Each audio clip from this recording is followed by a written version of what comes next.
Bé, molt bona nit a tots i a totes. En primer lloc, agrair la vostra presència al debat a 4 dels candidats a l'alcaldia de Pedreguer, que ha organitzat una edició més el casal Jaume I, per tal que els ciutadans puguen conèixer de primera mà les impressions, projectes i iniciatives que plantegen les distintes alternatives polítiques del poble. Encara que en aquests dies els partits han estat volcats en una campanya electoral, ara que plega la seva fi, és un bon moment, molt oportú, perquè els números 1 de cada candidatura puguin confrontar les seves opinions i contrastar els seus programes sobre un mateix escenari. Sense més, passem a presentar els convidats, que són d'esquerra a dreta, segons la perspectiva del públic: David Prats, de la candidatura d'Unitat Popular; Andrés Ferrer, del Partit Popular; Dora Martí, del Partit Socialista del País Valencià; i Sergi Ferrús, de Compromís per Pedreguer. Ja fetes les presentacions, si us sembla bé, passem a les intervencions dels candidats. Començarem en el tema d'Economia i Administració. Té la paraula David Prats. Bé, bona nit a totes i tots. Gràcies, Lluís, gràcies a l'altre també per haver organitzat aquest debat. Volem deixar clar en primer lloc que no volem entrar en el típic debat partidista on els polítics diuen que tot ho fan bé i que tot ho fan malament, i en aquest sentit començarem dient que ens alegrem amb tota la sinceritat del món que a dia d'avui l'Ajuntament tingui superàvit i que tingui comptes que pugui pagar les factures al dia, perquè d'això, si volem el millor per poble, realment ens hem d'alegrar tots i totes.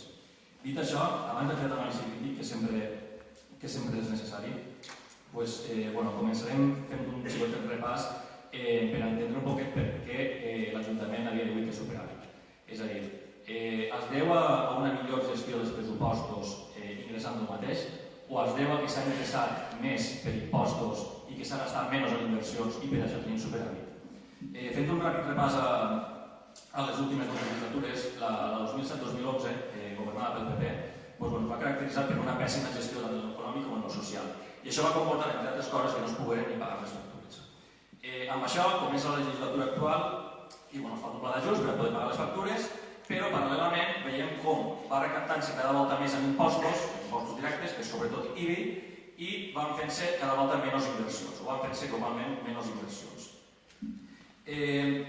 Amb això, veiem que en els programes electorals d'aquestes municipals els partits en general proposen fer exactament el contrari, és a dir, baixar els impostos i fer més coses. A veure, algú es creu encara que els polítics van baixar els impostos? Algú s'ho creu encara?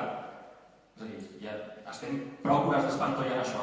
Tots sabem ja les trampes per on van. O mentixen directament, o baixen un 0,1% per a que no es note, o baixen un impost i el pugen-nos. Clar, amb això entenem per què, quan s'arreglen més de 2.000 firmes per a fer una revisió de l'IBI, de revisió cadastral, els polítics els poden euros. Perquè podrien no eixir els comptes, o potser també haurien de donar moltes més explicacions de les que han donat. Clar, amb això podríem pensar, bé, la CUP què proposa?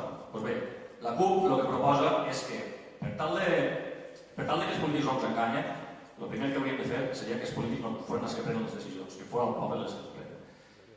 Amb això implicaria uns pressupostos molt més participatius, és a dir, posar damunt la taula els impostos que es recapten, posar damunt la taula les despeses que n'hi ha, almenys les mínimes o les que volem assumir, i amb els diferents impostos que n'hi ha, veure quins volem ajustar, quins volem baixar, de quina manera, en quina mesura, etc.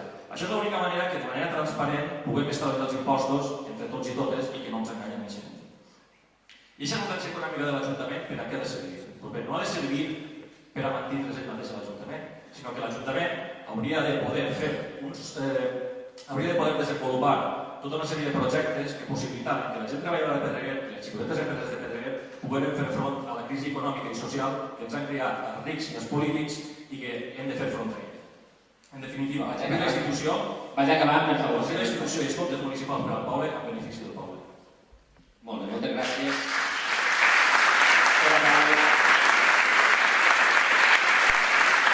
Andrés Ferrer. Sí, bona nit. En primer lloc, agrair al casal una volta més l'organització d'aquest debat i també l'interès que demostra la ciutadania en acudir i omplir l'espai cultural per assentir aquelles propostes de tots els grups polítics que el que pretenem és millorar les condicions de vida dels ciutadans.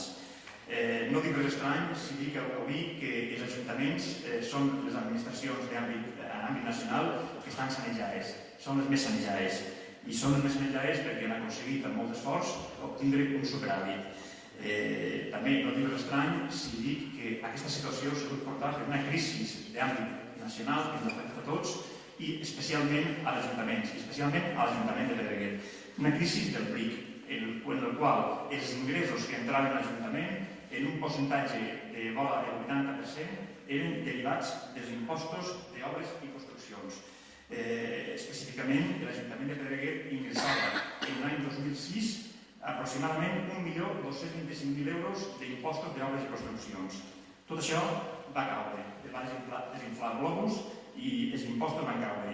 Actualment, l'Ajuntament està ingressant 81.000 euros d'impostos i construccions.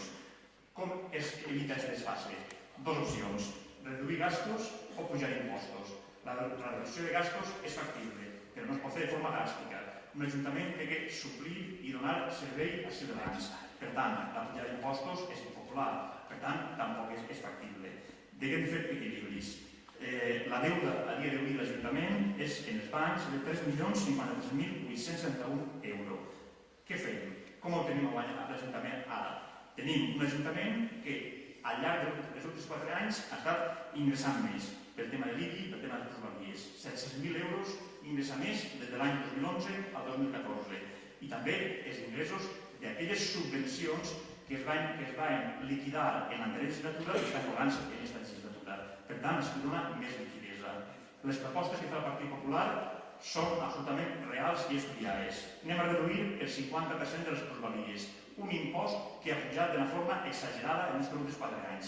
A partir del 2013, l'Ajuntament va ingressar el pico de 600.000 euros per impost de plusvalies. No s'havia vist mai en la història de Pedreguer. Ingressava 150.000 euros, 200.000 euros com a molt. I per tant, això anem a reduir un 50% i a més, bonificar les herències. No és just que el que hereta tingui que pagar les quantitats astronòmiques que està pagant-se avui en dia per dit impost. Segon, anem a reduir l'import de construcció. A veure si d'aquesta manera podem animar a que efectivament els secretaris constructors i les famílies puguen invertir els diners en les obres. Bonificarem un 25% l'impost de construccions, eliminarem la taxa i tot això als particulars i als secretaris comerciants i empresaris, fins a un màxim de 2.000 euros.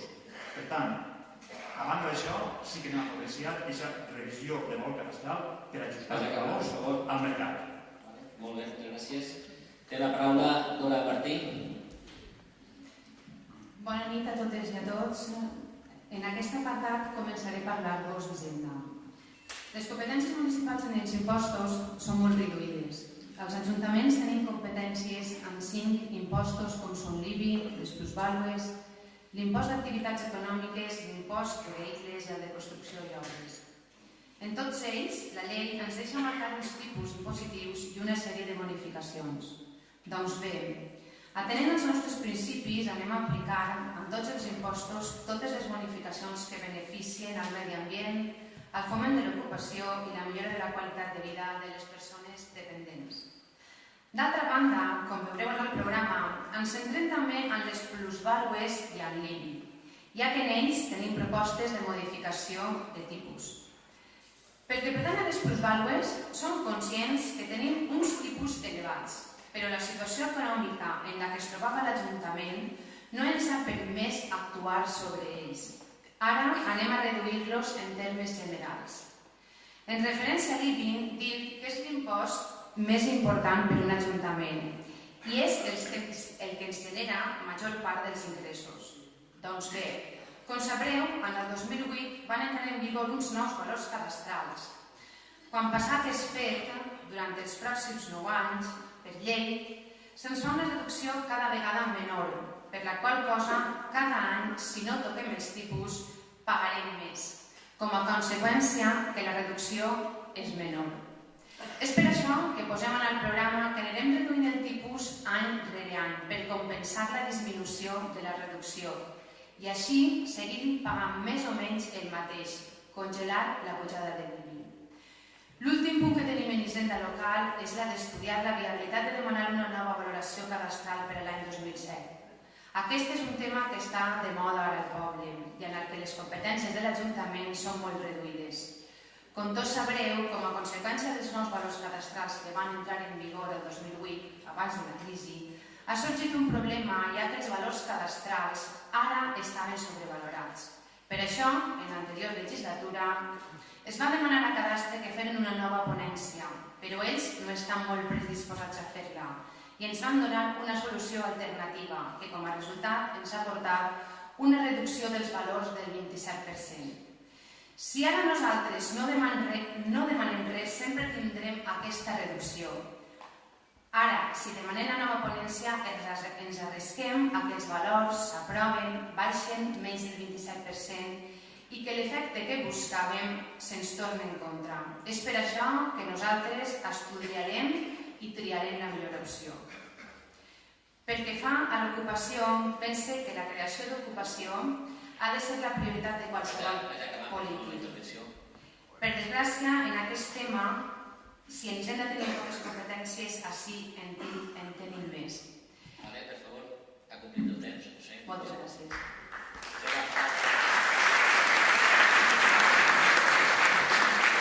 Recordem que després es posen 2 minuts més en la rèplica i no música per acabar les intervencions. Sergi Ferrús, té la paraula. Bona nit a totes i a tots, benvingudes i benvinguts. Felicitar també al Casal per aquesta mesura pionera en la comarca i en el País Valencià de fer un debat entre els candidats.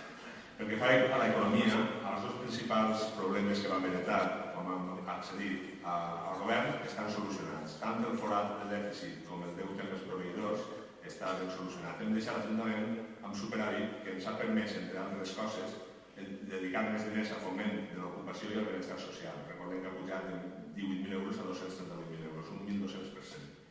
També hem dedicat més a pressupostos participatius, a entitats culturals i esportives i a mantenir els impostos i les taxes entre les més barates de la comarca i del país. I a més, podem tirar endavant un projecte que sense romanent no es podia tirar des del pavelló Cobert.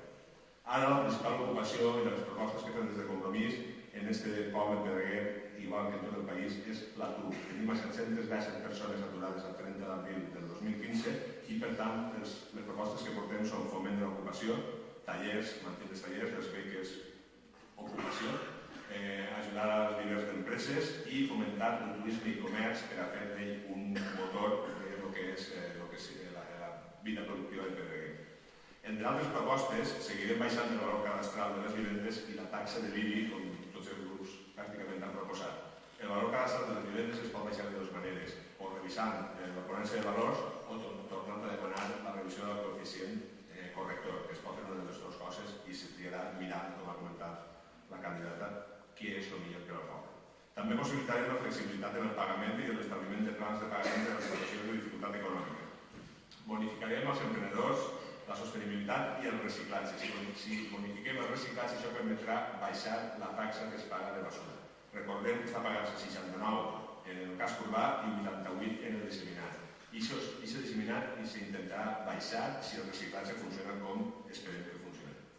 L'impost de plusvàlua també el baixarem, però això és una mesura prou populista perquè ha comentat el candidat del PP que són 600.000 euros, però això representa per a l'Ajuntament uns ingressos del 4,36%. Per tant, pot prometre perquè efectivament se pot baixar la plusvàlua, però no tota. Recordem que la plusvàlua i aquest impost es va crear per a evitar el que és l'especulació de la construcció. Aquelles vivendes que estan construïdes de fa un any, 2 o 3 només, no baixarem l'impost de la plusvàlua, posarem el màxim per evitar l'especulació. La resta sí que es pot baixar i la baixarem. Fomentarem el comerç local com a motor del municipi i promourem els tallers cooperatius d'agricultura ecològica. Com que el punt també és d'administració, que hem parlat, doncs parlarem un poc d'administració i treballarem per arribar als primers llocs estatals com la transparència municipal.